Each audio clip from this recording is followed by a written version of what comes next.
exercise democratic rights. What does it mean for people to have sovereignty? What does it mean to have political power of the people, which is not just restricted to or relegated to elections?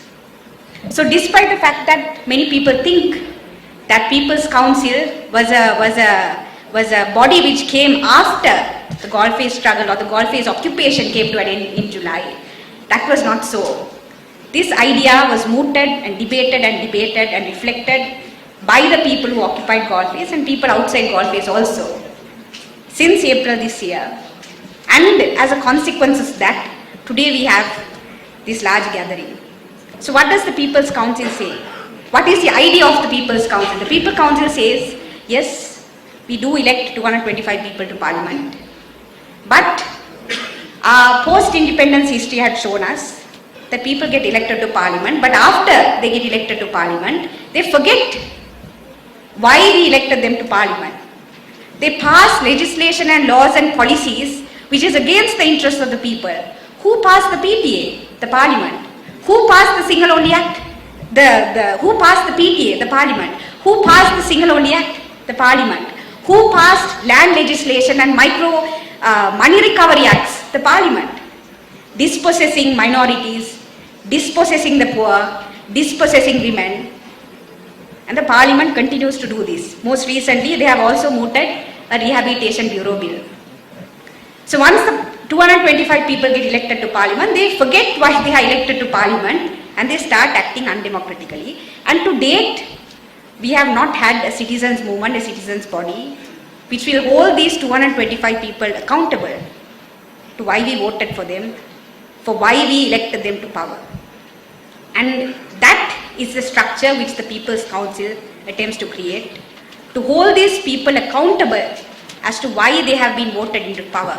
And that is why strengthening this People's Council is so very important to us. How do we hold our elected members of Parliament accountable? And what does the fundamental principles and policies of this People's Council say?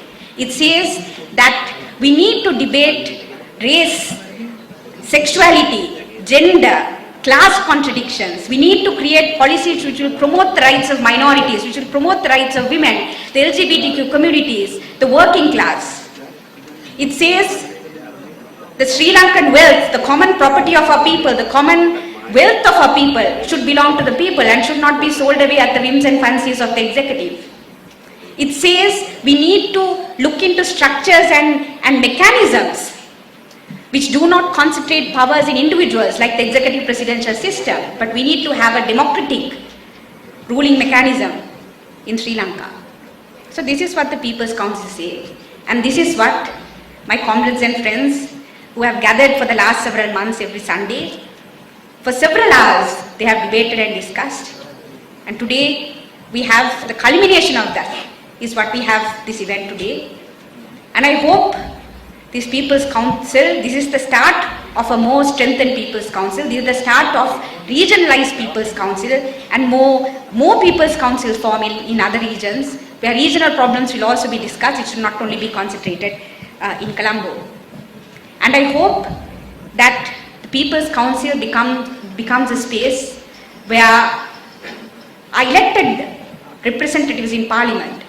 You remember the Satyagraha we had soon after Gotabaya Rajapaksa went home. We had a Satyagraha and we said, do not vote Ranil Wickremesinghe to power, because we know what he will do. And 134 people ignored the requests of the people and voted Ranil Wickremesinghe to power, and from that day to this day he has been oppressing us. So we should not have a repeat of this. We should not have a repeat of oppressive policies being passed by elected representatives.